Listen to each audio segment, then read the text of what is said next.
guys with some of that Slum Village. Most of y'all don't know who that is. And then Tribe Called Quest, that electric relaxation. That used to be my joint when I was growing up. So, big shout outs to DJ Generation, always giving us something for the lunchtime mix. We talk about motivation, and sometimes music can literally motivate you. Music is one of those things that it crosses languages, ethnic backgrounds. It's just really a feeling, and if it catches you in the right feeling and can really help you build momentum, you can really get motivated off of that. So, wanted to give a big shout out to DJ Generation.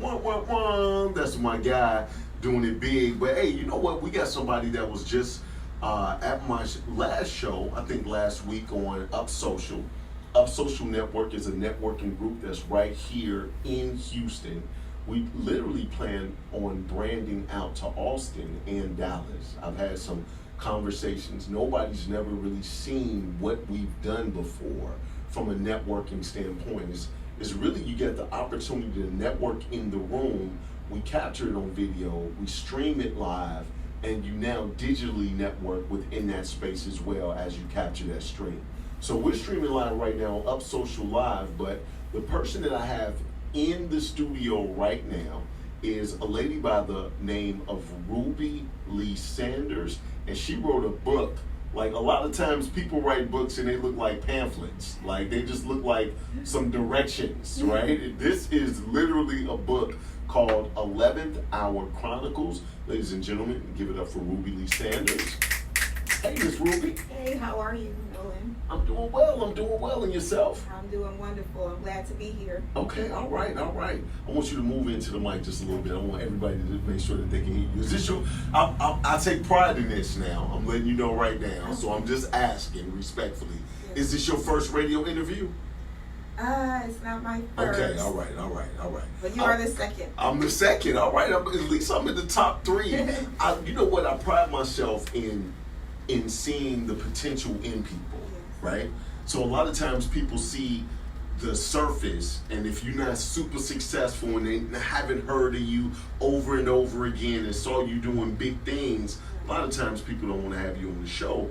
I literally want to be some of those people that says, you know what, I'm here to give you an opportunity to use my platform to put you out there, and now let's see how much momentum you can get from that. So I'm still cool with being number two. It's not a problem. I'm still cool with being number two. So 11th Hour Chronicles, this is a big book. What is this book about?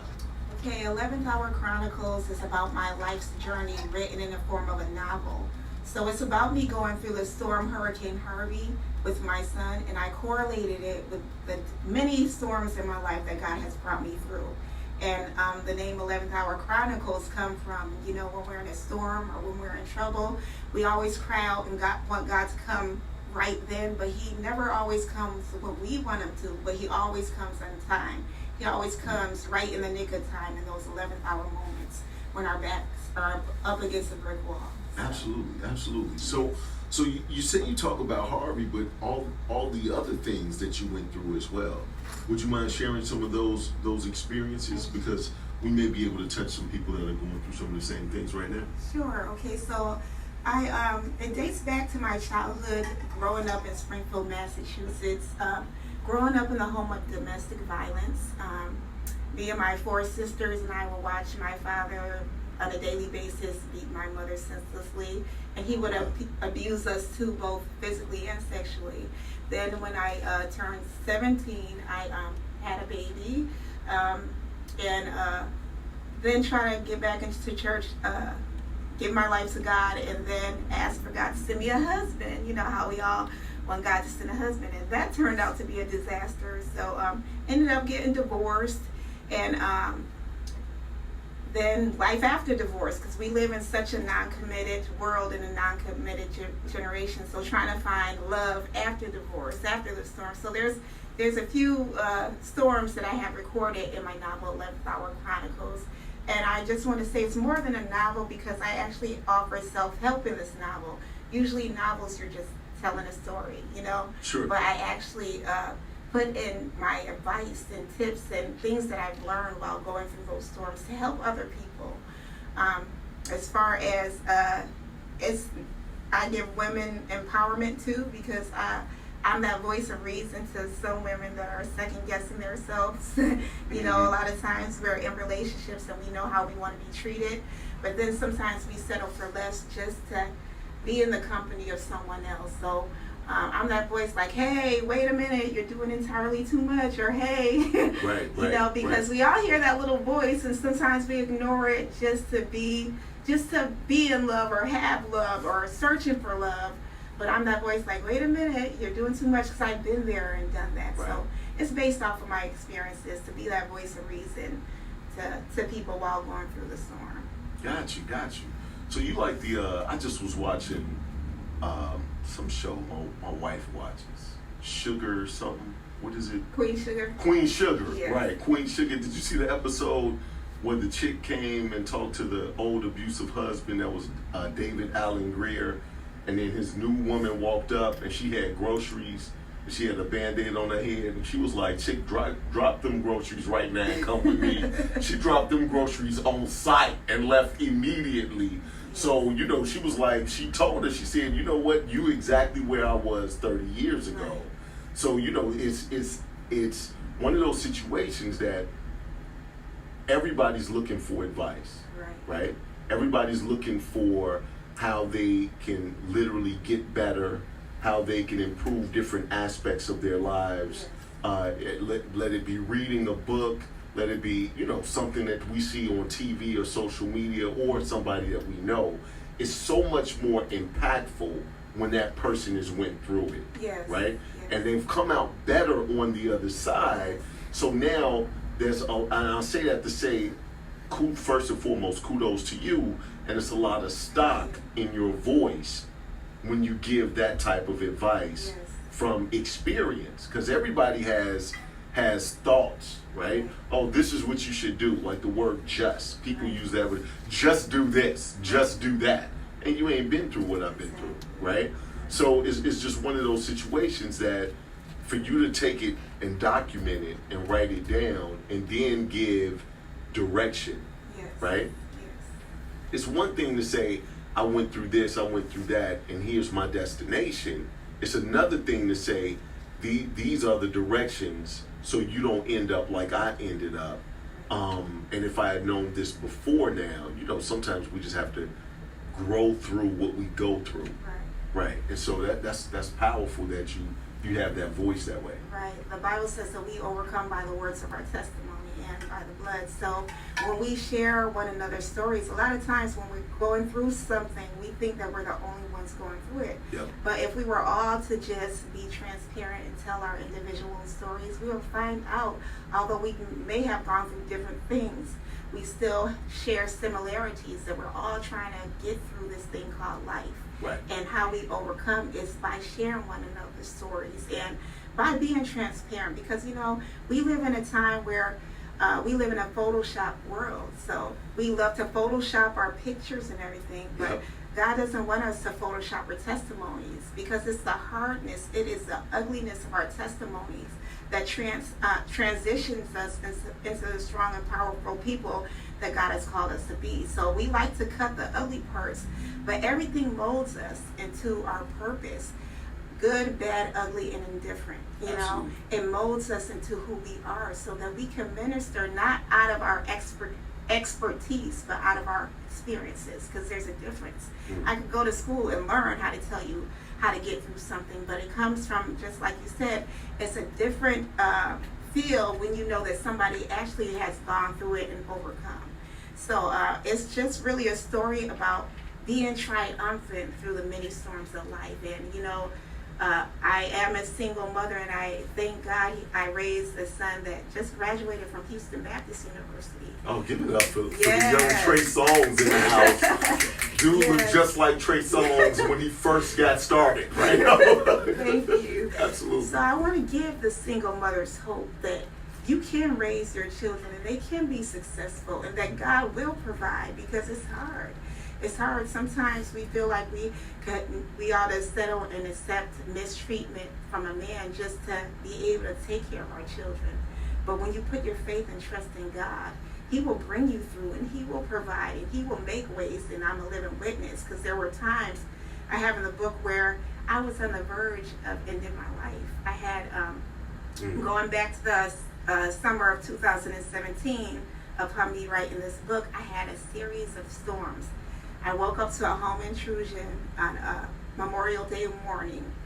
Then after I moved where I live, I walked into the salon I was working at the time, and the man says, I'm selling the business. So I went from finding a place to live to finding a place to work. And then the Lord said, you're not going to look for a place to work in, you're going to look for a place to open up your business in. Oh, so wow.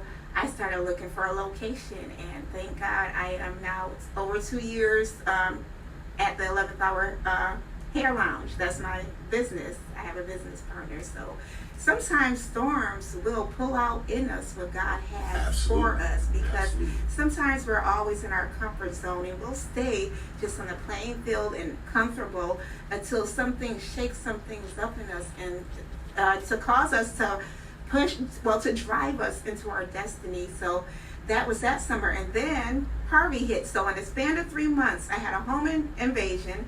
I had to look for another place, but I opened up the business, and then Harvey. So I was leaving my house by boat from Hurricane Harvey, and I'm like, okay, Lord, what do you want me to do at this moment? He said, I want you to write your testimony, 11th Hour Chronicles. So that is how 11th Hour Chronicles was birthed out of storms and out of pain. And sometimes it's the ugliest part of our lives that will transition us into where God wants us to be at. Absolutely, absolutely. Sometimes it's you really have to break yourself down to build yourself up. Yes. At your weakest moment is where you get stronger. It's just like even building muscle. Anything in life kind of goes that route. So what is the 11th Hour about? Because I see it's 11th Hour Chronicles. You got the salon 11th Hour. I think your son's name is 11. Like, I'm just like, you got 11 all glossed around. What's up with 11? 11 is just, the 11th hour is just like I said, God coming through in the nick of time. We are all in those moments when our back is up against a brick wall, and we're like, how on earth am I going to get through this? Right. And before we know it, God comes through right in the nick of time, right before we're about to lose our mind, right before we're about to give up. And I meant to finish telling you, after I went through the series of all that stuff, the devil tried to convince me to drive into a tree, because I started reliving or rehearsing some of the previous storms I've been through in my life. And he was like, every time you try to move forward, you get kicked 10 steps back. What is the point? So I was anticipating ending my life, but God came through in the nick of time. My sister had called me at the time as I was driving, going almost 100 miles per hour. And she was like, I don't know, I just felt the need to call you, and I knew it was God. Right. So I was like, I'm just tired of life. I keep on getting knocked down. I keep on trying to go forward in life, and something always comes. She began to pray, and something told me to pull into the parking lot. This was while I was still looking for a place to live after I had gotten robbed, the home invasion. 2 minutes after I pulled into the parking lot, the person called and said, you just got approved for your house to move in. So I was about to give up on my life 2 minutes before my answer came through. Girl, this don't need to be a book. This needs to be a movie. That's what everybody's saying. Everybody that's reading the book, they're saying this needs to be a movie. They're like, I actually see it as a movie. Right. So, yes, I whatever God has, I receive it, but everybody wants to see it. Man, do you know I own a video production company? You need to stop playing. Like, Really? I'm like a lot of people don't know what I do because I talk to everybody else about what they do. Yes. Right. But I own a video production company. I started my video production company with $100. And I got to the point to where Microsoft is one of my clients. I've been underwater with astronauts as they train. I mean, we do some of everything. So you know, that literally could be something that we talk about. Yes, definitely. And and hopefully you know this by now. I already have like the heart to give. So it's all about giving to the project and really helping, motivating, and influencing others to do better. Because you know, when you look at the 11th hour, I like the fact that the whole thing is the 11th hour, right? When you look at the 11th hour, I remember when I first got started, I used to have a TV show called The Perfect Gentleman, and it didn't work out. And so I put everything I had into this TV show. And so my family, I got 3 kids, my wife and 3 kids. We were about to get evicted. We went through everything. We went through I had to go to the court and all of that good stuff. And it got to the point to where they were going to set our stuff out outside. And so they did. And I do tell people it was the smoothest eviction ever. It was like a Nolen Davis eviction, right? So it was just one of those situations. Because I had a TV show, we had just came back, so some people knew me, but we had just came back, my wife and I, and she looked at me and she never really asked too many questions from that standpoint, but she was like, what are we going to do now? And I promise you, I looked at her and was like, I have no idea what we going to do, but this is going to make one hell of a story, right? That's exactly, because if you read books about people that have made it from nothing to something, right? You have to go through these situations, and in my mind, I always feel like everything is momentary. And that's the gift and the curse, right? Because, when your wife is mad at you, you be like, you just gonna be mad for the moment. We'll be all right. But you so mad, I'll be like, girl, you'll get over this. Like, who have you been in love with, loved, or cared for that you've not been mad with at some point in time? So I expect it. It's not a big deal. So I expect it at some point in time that as I move to my greatness, or to live my life through my potential, right? What I believe is my potential. We got to the point to where it was a situation of, man, well, we up against the brick wall. 2 days later, my son's best friend family called us, right? So he goes to school. He has this little buddy. And so we see each other at parties and at the school. They called us and they said, hey, our house got done early. I said, really?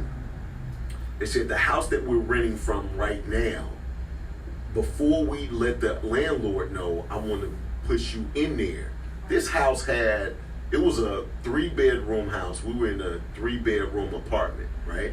This house had a pool, swing set. It was a corner lot, had so much more room. I was paying $13.65 a month in the apartment. The house was $1,000 a month. Now the biggest problem is literally trying to catch up after you get behind, right? I had enough to move in, and then so when I came, he didn't do any credit check or anything because they showed him the TV show that aired right here in Houston. So I almost had to give him an autograph when I got there. It was like it was a celebrity, like, oh my God, you're gonna stay. I was like, I'll stay here. Like they had no idea my stuff was like seconds from being put out on the street. And so I was like, you know what? We were really thinking about moving anyway. Can I move in early? Move in early, no extra cost.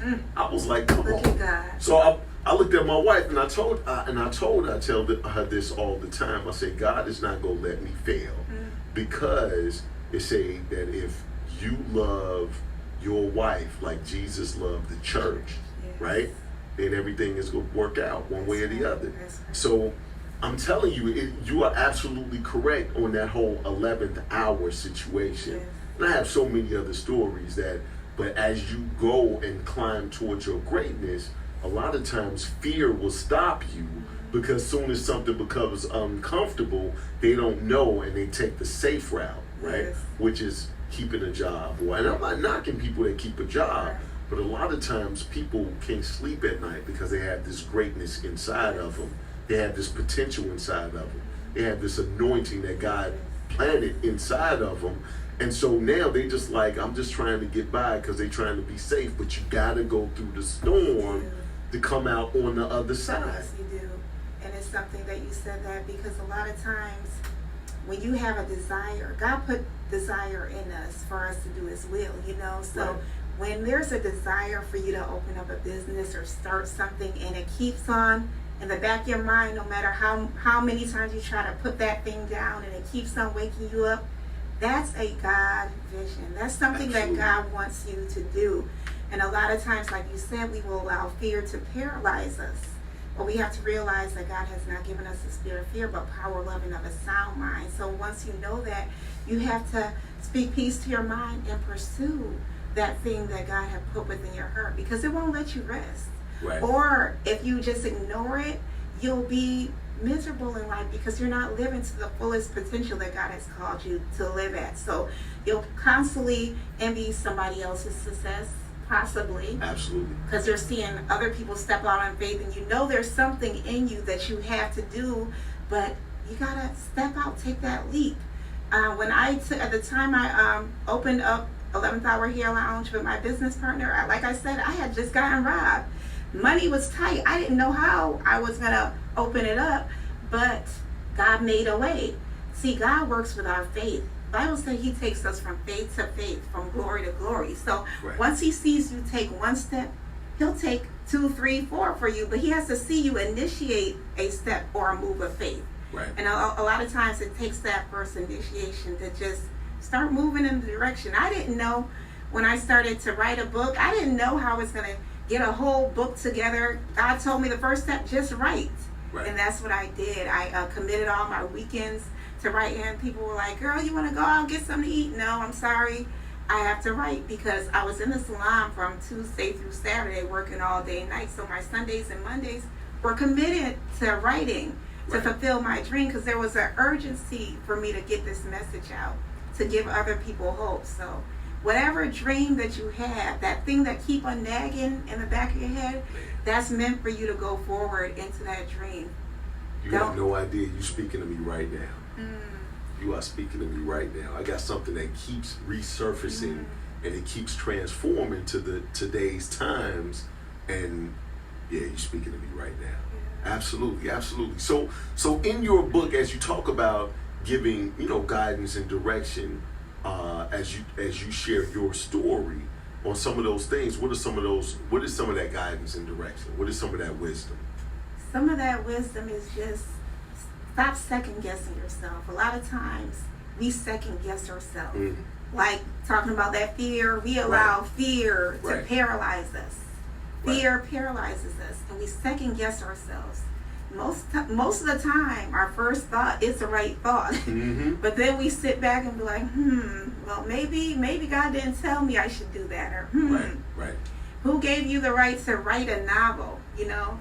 As a matter of fact, before I got robbed, I was in school for theology. So my plans were, let me tell you what my plans were. Come on. My plans were to go to a theology school, finish theology school, and then write. But God shut my life down and said, no, I need you to write now for this time. So a lot of times we second guess ourselves, thinking we're not qualified enough, thinking we don't have the skill enough, thinking, well, somebody else could possibly do it better than me. But let me tell you, whatever's inside of you, that's what God have put in you to be the best you could be at it, Absolutely. So we can't compare our lives. When we start comparing our lives to others, that's the mistake we get, and that's where fear was set in, because sometimes we feel like we're not qualified because we're looking at somebody else that may have all the credentials, all the resources, all the money, and we're like, well, I don't have all what they have.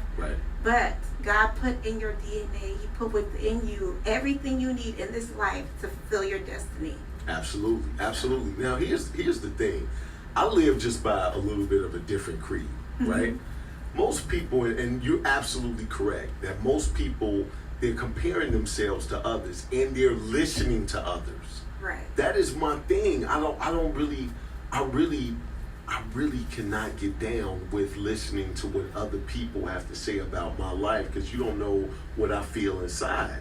So if you just see me on the surface, that's the difference between sight and vision. What you see on sight you have no idea the vision I have for myself and what's been planted in me, right?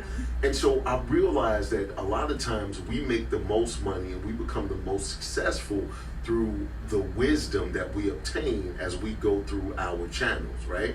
So but how do you get wisdom? You get wisdom through experience. And what is experience? It's making mistakes. So I'm so cool with making mistakes. It's ridiculous. Like most people so scared for somebody to say something to you or to point and laugh. If you point and laugh at me, I understand that you're just looking at that moment, but I'm looking at the big vision of what I have, and I'm gonna laugh back at you at some point in time, or we gonna laugh together at it. I'm cool either way. But if most people can get to the point of that I can make mistakes or fail their way to success. You get what I'm saying? Like, then it's a different thought process and a different pattern, because now you'll do anything because the person that's at the top of their game have failed more than you. So I just need to fail as much. And every time I fail, I pick up something, learn from it, and I tweak it. And we're all inventors of our lives. Yes. Right? So if they say Thomas Edison, it took him over 200 times to create the light bulb, people were laughing at this dude. We had nothing but gas lights out there. So each time after he got about 100, they were like, when you gonna give up? He was like, you failed 100 times. No, I've learned 100 different ways for it not to work. Right. So we have to take our own formula and tweak what we have, and whatever works, we keep that part, and then we start on the other part of the formula. And then, when we get the detail, I look at everything as a journey, right? Yes. So as we take our journey, the people that we meet along the way and the failures that we have gives us details to give us direction. That direction gets us to our destination. Now, our destination may change as we evolve. So our destination will start off, I just want to make $1 million. Now your destination is, after you got there, you need to make $10 million, right? We're always changing the destination, but the details that we learn along the way, we can change direction just like you did overnight. Yes. It's right? Amazing you said that, because I'm so transparent in this book about my failures and my mistakes, because I feel in order to properly grow in life, you have to accept your mistakes. Absolutely. And learn from them, like you said. So I'm so transparent in this book about my mistakes, and especially being a faith-based book. There's some stuff in there, that I'm open about, relationships and stuff, and my mistakes as a Christian woman, So I feel like in order for us to fully grow into what we need to be or what we're supposed to be, we have to really accept our mistakes and not point the finger all the time. Now, there are some things that happen to us that we have no control over, but we also have to see what role we played in different parts of our failures, like I said, because our failures is what transitions us into successful people. Right. There's some people that will never step out because they're afraid of falling. I think about when Peter stepped off the boat to walk on water. Now, a lot of people criticize Peter for falling at first, but he was the only one that stepped out of the boat. Right. How many of you are going to step out the boat? You may Absolutely. fail, Absolutely. but after it felt like he was falling, but guess what? Jesus caught him. He began to, he started walking. So sometimes when you're stepping out on faith, it may feel like you're falling or sinking. Right. But you got to keep on walking, and eventually you'll be able to walk on top of that water, Okay, all right. So I'm sitting here thinking, while you're sitting here talking, I literally may have an outlet to do like a series with this book. Would you be interested in sitting down talking about Most that? Definitely. Most Okay, definitely. all right. Now I see you gave me some books and some shirts and all kind of stuff. That is for you and your wife. See, that's books why I and paid to be the host. Y'all don't know nothing about that. And it was her birthday yesterday, you said? Was it On the 7th. On the 7th. So happy birthday. Boom. All right. Let me show everybody out here in Facebook land, 11th Hour Chronicles. And I don't know, did you come in my office when you came there? I have this same hourglass on my desk. I don't didn't see it. No. I do. I got the same hourglass right there on my desk. Wow. When you come back, you need to come back on Thursday. Okay. You need to come back on Thursday. What side of town are you on? I live in Dickinson, but my salon is in Clear Lake. Okay. So all right, cool. it's close. I'm pretty close. Yes. So where's your salon? It is on El Camino Real, 17,000 El Camino Real. Yeah. Yes. Right. 304B, 11th Hour Hair Lounge. And me and my business partner is there. What type of hair do you do? I do all type of hair. All type of hair. Natural, shortcuts, weaves, you name it, I do it. Man, you said we live in League City, so we actually will. I'll send my wife out there. Okay, wonderful. And my daughter is super duper tender headed. Okay. You look at her hair, she starts, she's like, please leave my hair alone, right? So, man, give us all the info for the salon for those that are in Houston, and then tell us how we can get the book. Okay, so you could go to Amazon.com to get the book 11th Hour Chronicles. And the salon is called 11th Hour Hair Lounge, and it is in Clear Lake, 17,000 El Camino Real. Me and my business partner, Carla Brinkley, we're there, and we can hook you up. I also wanted to say that because I am ministering to the homeless, Okay. because I did face homelessness in this book after my father left my mom. So I will be at the Star of Hope on the 28th of September. I'll be ministering through Miles Ministry to the women of Star of Hope, but it's not an open, it's not a public event. But I just wanted to say, once God had brought you out, that it's good to serve your community and give back, because we were faced with homelessness after my mother left my father. So Okay. at the Star of Hope. Well, we actually have some people, I guess, that's either watching or listening somewhere that's calling in. You have fans already. So we do have a caller. Who? Okay, we have somebody by the name of Bobby. Do you know who Bobby is? I do. Okay, all right, because she started grinning. She was like, Bobby. I was like, all right, she started grinning. Hey, the KCOH TV, The Boost. This is Step Up Radio with Nolen Davis. I'm here with Ruby Lee Sanders. Who do we have on the phone? My name is Bobby Hall. Bobby, how are you, sir? I'm doing good. I just want to know who do I send my offering to? Because I'm crying over here and touched. Where's the next conference going to be? Because, man, God, this is intense. Hey, well, you know what? Here's the thing, Bobby. I'm going to do it while I have you on the phone. I was about to ask Miss Ruby if she would accompany me in something that I'm doing November 9th. Actually, November 9th, I'm breaking a Guinness World Record. And we need speakers at a lot of the events that we have. So I'm in the Guinness Book of World Records right now, but what I'm doing this next one is the most performed live speeches in multiple cities at one time, or in 24 hours.